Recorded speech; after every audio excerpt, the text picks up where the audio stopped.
All right, guys, we've got yet another heavy hitter guest and first-time guest on the show, Professor Jiang. He is the star of the popular YouTube channel Predictive History. He uses game theory to analyze current and to predict future geopolitical events. And he joins us now. Professor, great to have you. Good to see you, sir. Thanks for inviting me. Yeah, of course. So, for people who aren't familiar with you show folks that back in 2024, you made three big predictions. One, that Trump would win. Two, that he would start a war. And three, that the U.S. would lose that war. Let's take a listen to that. In this class this semester, I'm making three big predictions, right? First, win in November. Second is that the United States will go to war against Iran. And the third prediction is that the United States will lose this war, which will forever change the global order. So obviously that the only one that has not yet come to fruition is quite a stunning prediction. Do you stand by it? And what have you seen so far that leads you to sort of stand firm in that conclusion? So in my analysis of how the war is progressing, I think that Iran has many more advantages over the United States. The reality is it's a war of attrition between the United States and Iran. And the Iranians have been preparing 20 years for this conflict. In their religion, this is a war against the great Satan.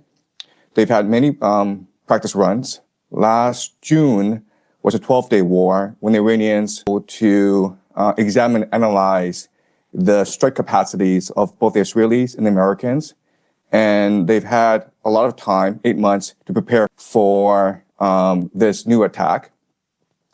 They, through their proxies, the Houthis, Hezbollah, Hamas, and the Shia Muslims have been able to really grasp the American mentality, and now they have a pretty good strategy to weaken and ultimately destroy the American empire. So what the Iranians are doing is they're waging war against the entire global economy, striking the GCC countries. And not only are they striking GCC countries, American bases, but they're going after the critical energy infrastructure of the Strait of Hormuz. And eventually, they will go after the water desalination plants, which is the lifeblood of these nations because they don't have, in fact, the water desalination plants provides 60% of the GCC's water supply. So, these drones cost $50,000. If they wiped out a desalination plant in Riyadh, Saudi Arabia, and it's a city of 10 million people, right? They'd be out of water in 2 weeks. And right now, the Iranians have de facto closed off the Strait of Hormuz, and 90% of its food from the Strait of Hormuz. So I know a lot of people are talking about the disruptions to the global economy, but right now the Iranians are actually threatening the very existence of Saudi Arabia, UAE, Bahrain, Qatar.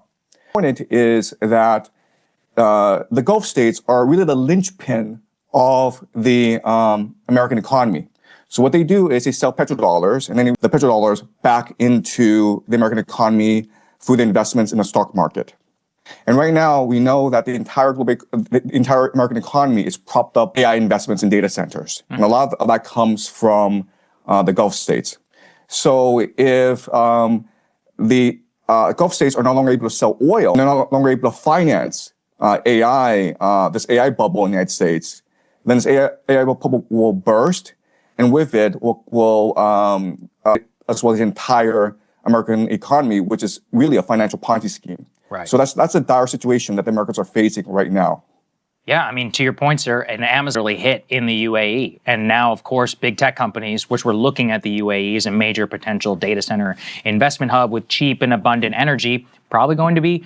We also wanted to talk to you about munitions. We can put this next one up here on the screen. The United States is racing to accomplish Iran mission before munitions run out. This is specifically, there's a famous video just from yesterday in Israel, which shows a single Iranian ballistic missile, which is being targeted by some 11 different interceptors, all Most of those come from the United States, not to mention all of the different bases, the GCC countries that you just talked about, and the asymmetry of the cost. It's $1 million for a missile, millions per interceptor in some of these cases. With these munitions running out, how does that change the global picture? So you're in China, obviously, much of the stocks in Asia are likely to have to be cannibalized if this were to go on. How is that going to affect the global picture here?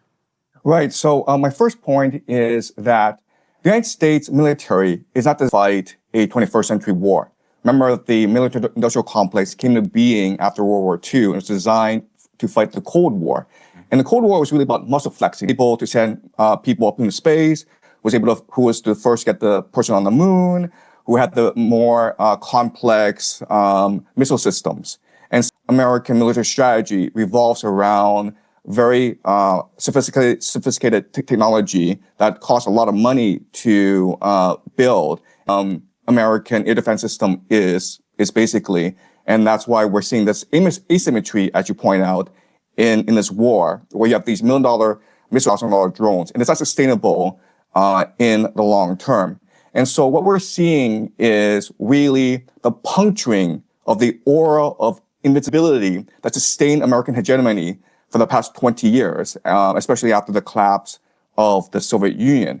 And this is really a reordering of not just because this signals the collapse of the petrodollar, and with it, the entire US dollar-based reserve currency system, but also the global hegemony of the United States. We're moving towards a multipolar world. Professor, this morning, Secretary of War Pete Hegseth was asked a question around troops in Iran. He refused to rule out that possibility. And he said, oh, well, we're not going to project to you what we will or will not do, what we, rule anything out. We will do what it takes.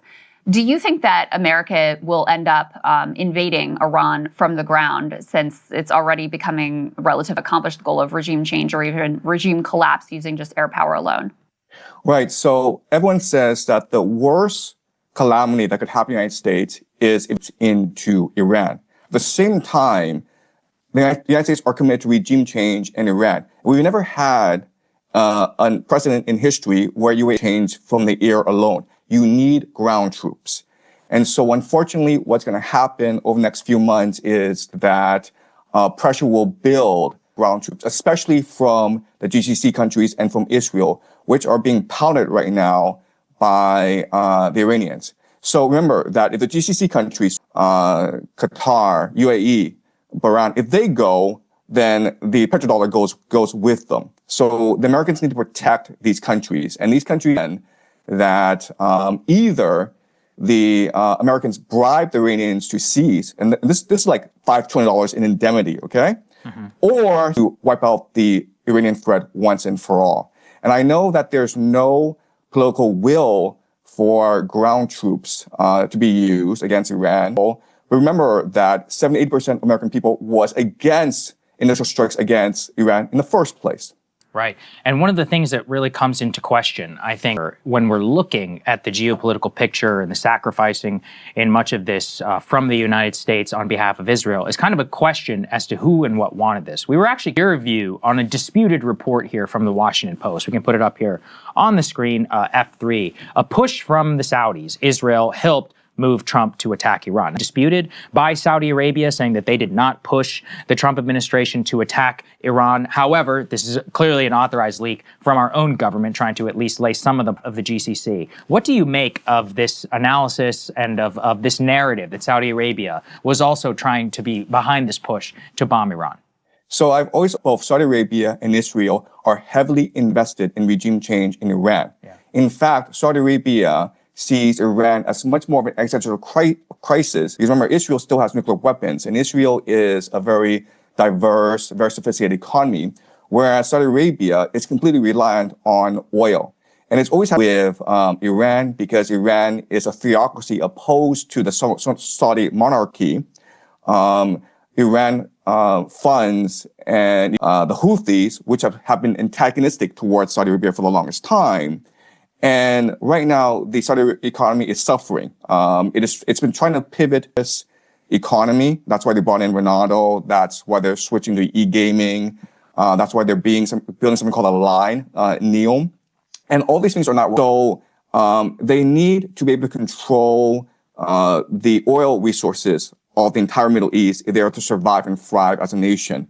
So I do reporting is credible, even though it does make Saudi Arabia look bad. But remember, Saudi Arabia says that they wanted peace, but they are helping the Americans attack Iran right now because they're allowing the Israelis and Americans to use Saudi airspace.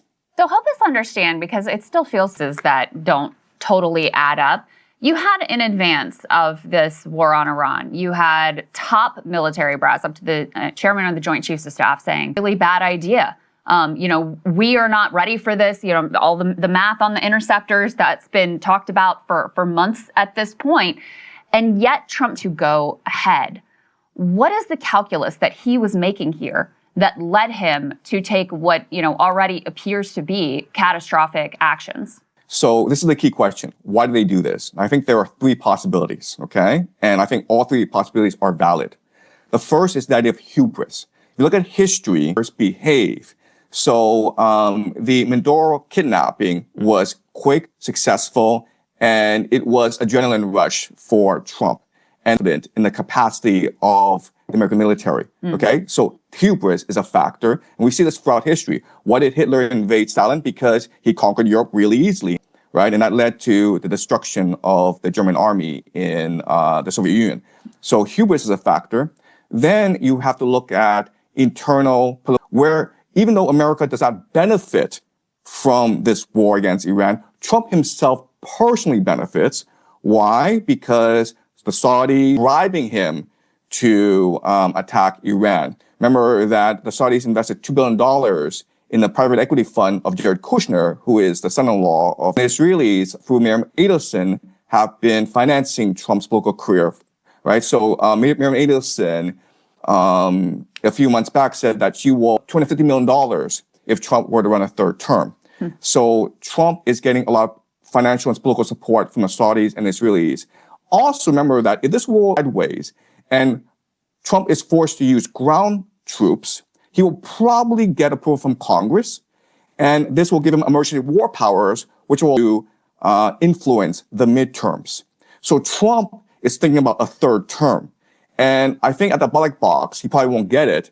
But if there's a war going on, you can delay elections, and you have emergency war powers, and people rally around the flag, then he probably will get a third term.